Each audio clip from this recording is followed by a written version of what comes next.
Bill, I'd like to make a motion to remove the public hearing on a proposed local law to amend Chapter 113 of the Code of the Town of Brighton with respect to demonstration and special events permits, and approve the seeker negative declaration. I'd like to remove that from the public hearing. To remove that, you would. I'm sorry. You want to move. To move, yeah, thank you. The resolution. Move the resolution. As prepared. As prepared by the attorney to the town. Thank you. Thank you. Second. Thank you. Discussion. Sure, I have some comments. Sure. So I've been listening and taking in all of the commentary regarding the demand for restrictions on free speech in the 12 Corners. I've performed dozens of hours of research on case law and benchmark protocols and enforcement in other communities. From all of the information that I've received regarding the specific protests at the 12 Corners and the public commentary surrounding the protests, I simply cannot shake the notion that this proposed amendment is a solution in search of a problem to solve.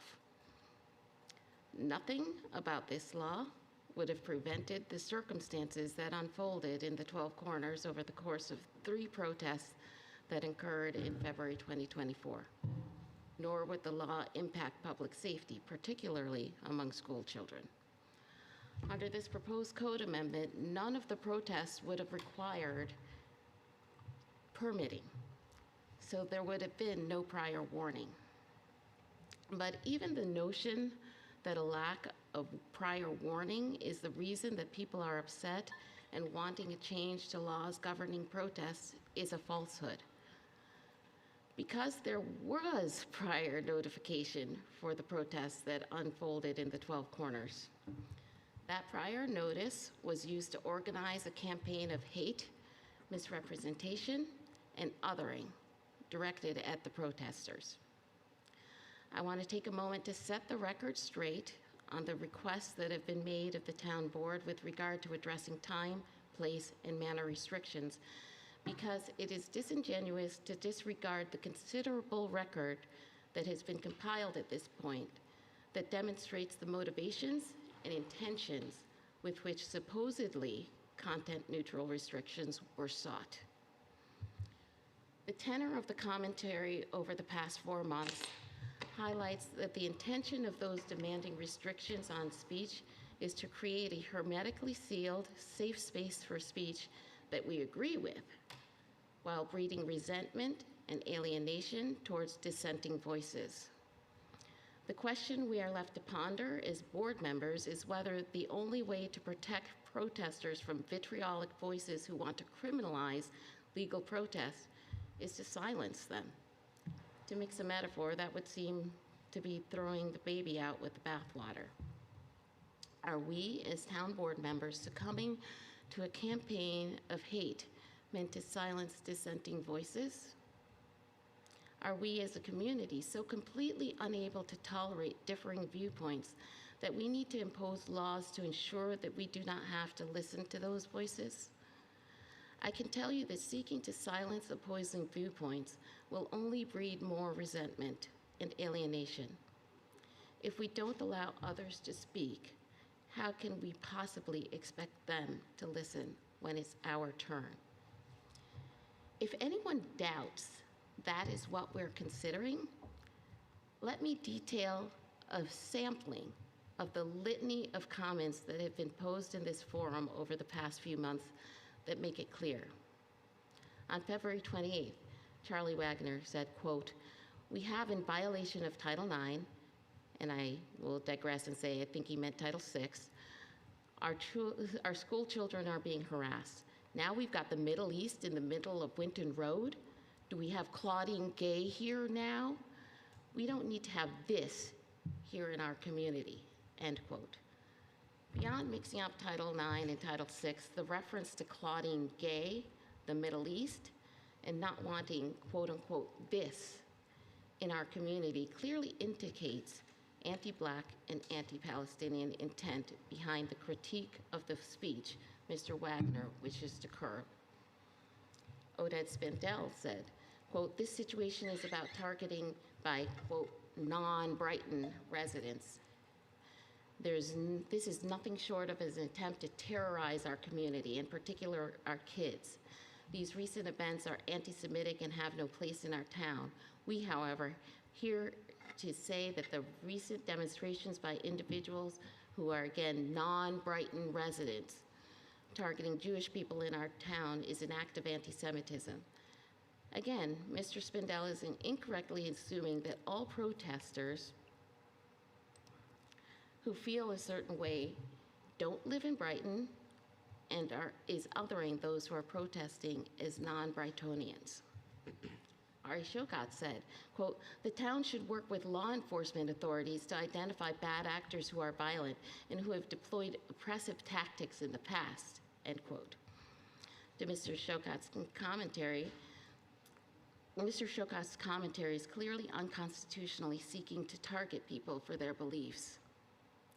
On March 14th, Meredith Dragon stated with regard to the restrictions that she wanted a mechanism for who and how protests happen.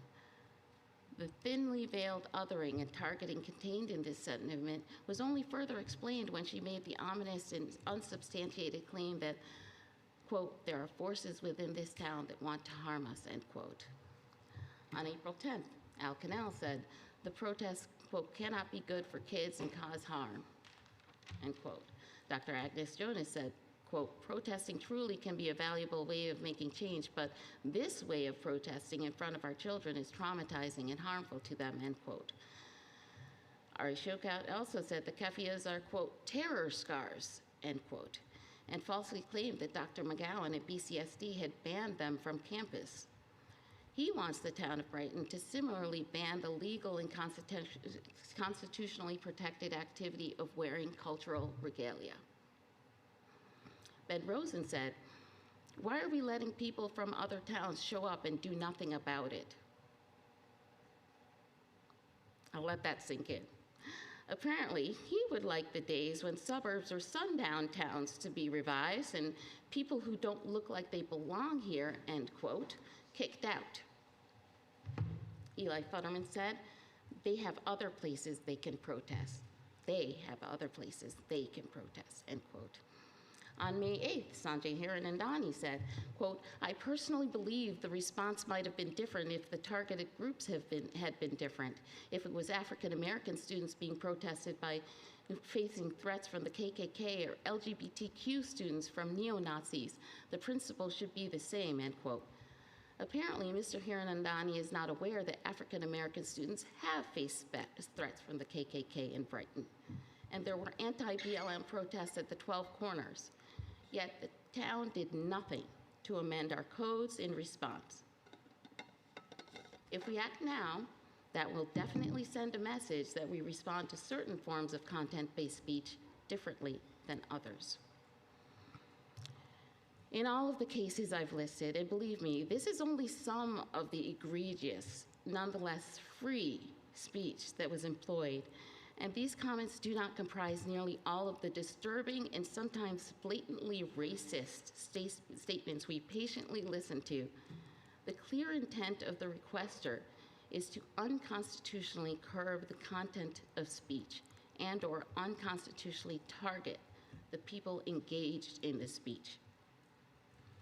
Without protections for speech, particularly for disagreeable speech, our liberties are more easily threatened. In essence, it is free speech and not the subversion of it that keeps us safe. But free speech is important even beyond its value to our liberty. The free exchange of ideas, even ones that are disagreeable, is key to future prosperity.